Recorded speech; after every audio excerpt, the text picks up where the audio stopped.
Hello everyone, this is Greyshot17, and today I'm going to be discussing Enlisted, a game I should have probably discussed a while ago, but unfortunately I've been very busy with moving and audio issues and a number of other things, but finally I get to discuss it and kind of give my thoughts on it and what I feel about the game. I kind of have a few games on the docket to do this with, but Enlisted comes first because honestly it's the biggest surprise I've had this year. Note, before I go in anything further, I should know that I got a streamer pack from it, from the dev, essentially a bunch of free cards and points. I think it's equivalent to like 10 or 15 bucks. But point is, I did get that for being a streamer and streaming the game, so want to point that out there in case you feel like that will dissuade or possibly impact my opinion. But anyway, it really hasn't. I just to be clear, and I do have some negative things to say about this game, but let me get into the positives and then I'll go into some of the negatives because I feel like it kind of encapsulates this game in a nutshell.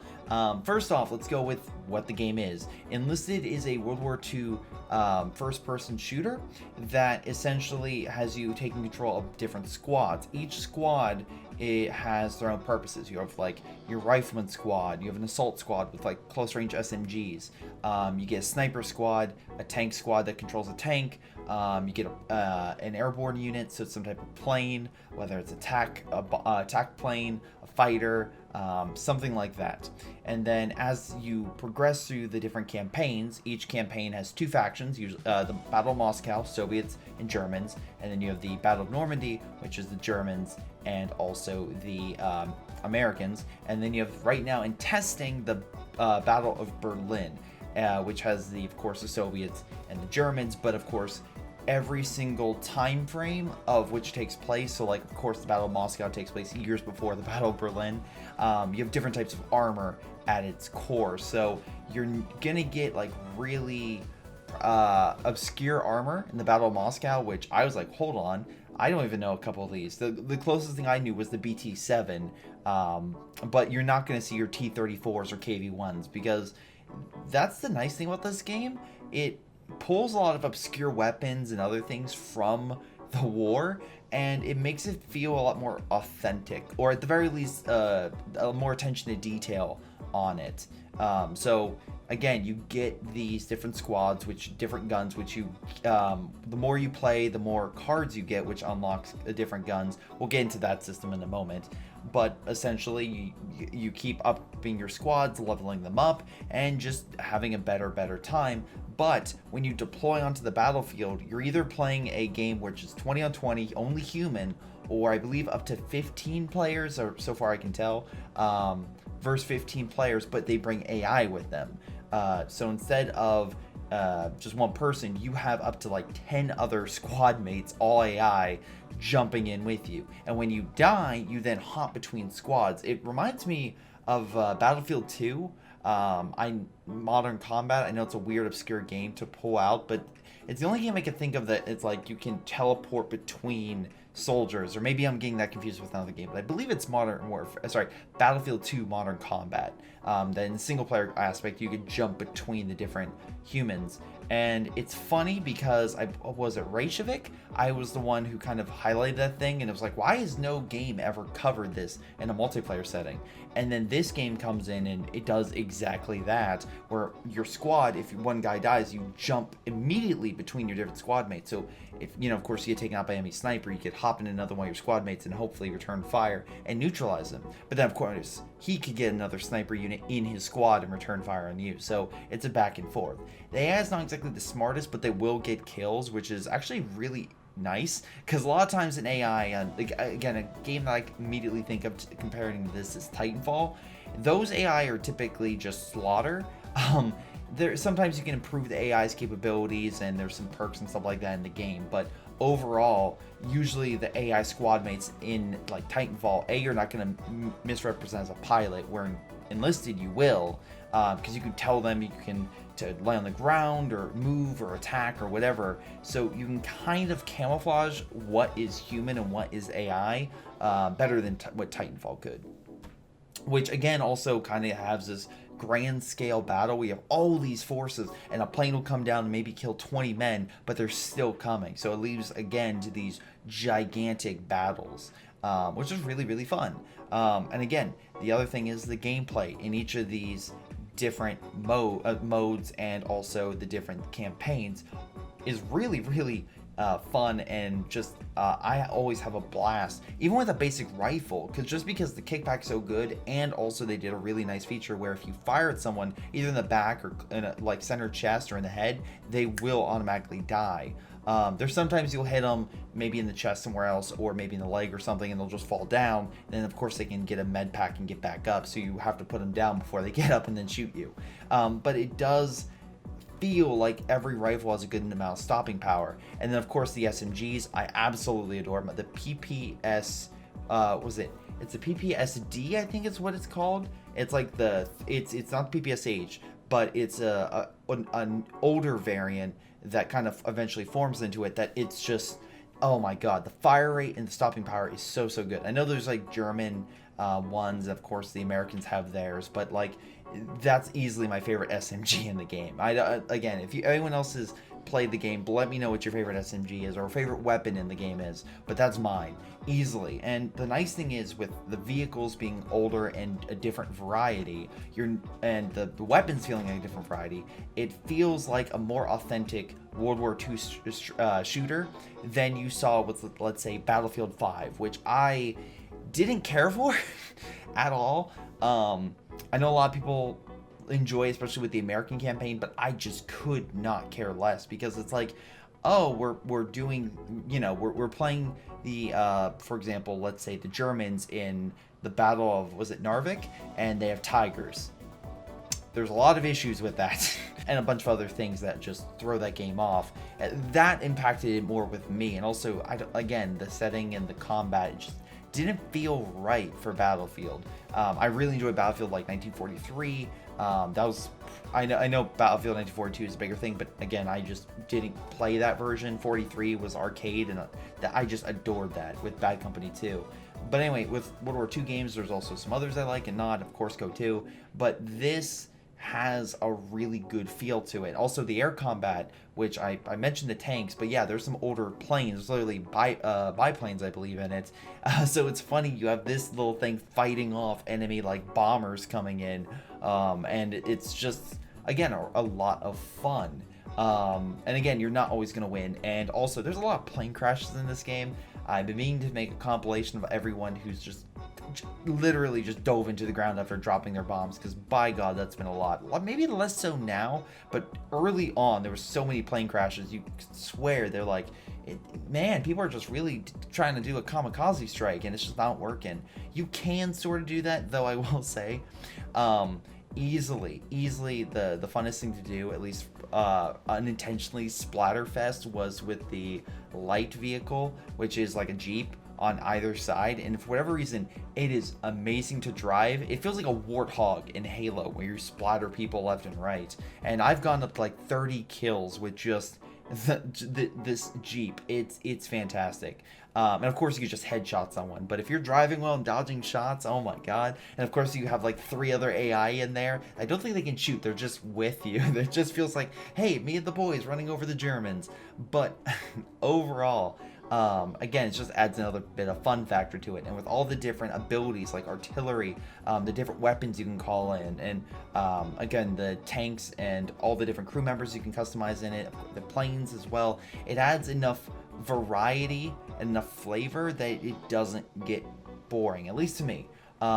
Maybe to someone else it will, and there are ways that this game does annoy, but at the very least, what it's doing in the gameplay itself, I thoroughly enjoy, much more than Hell Let Loose, because in that game, even though it's World War II, and I really enjoy that game, it's a problem where you need a full squad, where in Enlisted, you can play up to with 4 other players and search with them. The thing about that is, when you search with them, of course, they're not necessarily in your squad unless you play in a special mode where there's no AI. Then you can spawn on your squad mates, which is again really nice. It makes me feel like it's very similar to Battlefield. But the big thing about the human, I guess your human characters is, again, you can kind of plan things and be like, okay, one guy goes engineer, puts down a spawn beacon, another guy goes tank for support, another guy can go sniper, another guy could call in a front rifleman to have the infantry, and then with artillery to kind of hit the front so your armor and everything can push up. There's actually strategy in how you first deploy and how things go. And there was some issues with planes strafing the, of course, spawn bases, but luckily they fixed that. So they are updating this game consistently, which I do find quite enjoyable, because again, a patch or a bug will maybe show its face, and then again another patch, another bug will just get squashed, and just it's as quick as that. Especially with what they've been doing with the Battle of Berlin, it is still in beta, so there's still bugs and stuff like that, and I feel like things could be ironed out more in a lot of different ways, but as it is now, it is definitely a good opening salvo, and I'm curious to see how things progress, how it goes. But that doesn't mean it's all sunshine and rainbows for this game, because there are some fundamental issues. I've had bugs in menus, just kind of things pop up and I have to restart the whole game. So you have stuff like that. And I feel like the vehicle controls are very difficult, but not necessarily in a hard way. I'm a Battlefield guy, so again, vehicle controls are something that it's like hard to master. It's hard to master, but when you do, it's really, really enjoyable. And eventually you get the hang of the plane and the tank and everything like that, and you kind of learn to upgrade them, or do what you can to kind of make up for their shortcomings, whether with turret rotation or maybe with how the aircraft maneuvers, whatever the case may be.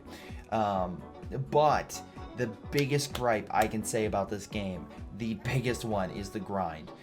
This game is, again, similar to other games of its genre, like War Thunder or the World of Insert Game, or, you know, Vehicle series, or a number of other games, because this game's free, which is a really good positive, but the grind of it and just slowly gaining up, like, for example, there are two things you can get: a battle pass, which you can get unlocks, and eventually if you upgrade the battle pass to an elite battle pass, you can also get faster unlocks and all sorts of other things to progress through and get silvers, bronze, or gold cards, and then that way you can get more troops to fill up your squad mates, because you need to actually burn cards to get squad members, or burn cards to get guns to outfit your soldiers. And then of course, well, you can unlock objectives to get those points and other things like that. Unfortunately, there are limiters, there are issues, and there are, how do I put this nicest way? Oh, XP sort of hindrances, where if you don't get like their system where it's like double XP, or I think it's the elite system, it does feel like it takes a while to slowly get through an upgrade, at least in my opinion. That being said, it's still enjoyable, and I don't mind putting in a few dollars here and there for a game, especially if it's free. But they also have things where you have to unlock like squad, where you can pay money to unlock a full squad, and that kind of feels a little cheap. You can also pay, you can literally just dump a ton of money in this game and just breeze through the elite battle pass system, unlock everything, and of course pay a bunch of money to unlock the entire campaign. It would be absurd in order to do that, but you can do it. And kind of two opinions. One, it's going to allow a whale to just dump $1,000 and just jump in and just get the best stuff. For the most part, you still need to get like XP and stuff to like upgrade your squad, but still, it does feel slimy in that way. The counterpoint to that is, I've been playing, at the very least, let's say 3 to 10 hours a week, with the elite system, and the battle pass system, I think it lasts for like, what, 2 months, 2.5, 3 months, something like that. Point is, I've been slowly unlocking everything, and it's so fun. And at least with putting in, let's see, God, how much money have I put in? I think I've put in a total of like $15 into the game, and honestly, for $15, I'm fine. It also depends on how long you plan on playing this. If you play this consistently for a month, you're going to get your money's worth. But if you, especially if you put like $10 in, and again, with the Elite Battle Pass, you do get some credits and points, so you can, of course, unlock maybe the Elite system if you want to put the money into that or something else. But again, I just put this out in the forefront because this game is a bit of a grind, but if you're used to those games like War Thunder, like World of Tanks, or World of Warships, or is Plane still around? I'm assuming Plane's still around. Maybe not. Point is, if you're used to those types of games, then you should be fine with this and you know what you're getting into. If you're new to this type of game, I want to give you that warning, because I do still enjoy games like Hell Let Loose, where it's like you pay a certain amount of money and you're good. Like, you don't, like, the XP system doesn't feel like it's being held back and you have to pay more. It does help that this game is free, but, and again, I do think that you should probably pay the developers something if you are going to be playing their game consistently. At least that's my opinion. I don't mind shipping over a few dollars to a developer just because their game is good. However, there's only so long I can be like, yes, faster XP for before it starts being a little bit of a nuisance. So I do want to point that out. But again, technically you can unlock everything, and once you do, it's great. But I do know that there's certain vehicles, stuff like that, for different trees that have yet to be unlocked or added, as if that they're going to be extending the campaigns once you get through it, which again makes sense. You're going to unlock different things, but if you do that, then it's like, okay, how much then more until unlock everything? And I feel like that's the biggest red flag in this game. It's fun. I really enjoy all the different vehicles and the gameplay and also the graphics. It's a really good setting. The music's pretty good as well.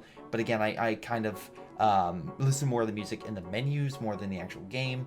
The graphics, again, runs really well. And also you can kind of keep up to date with how it's running on the bottom left-hand corner, which is nice.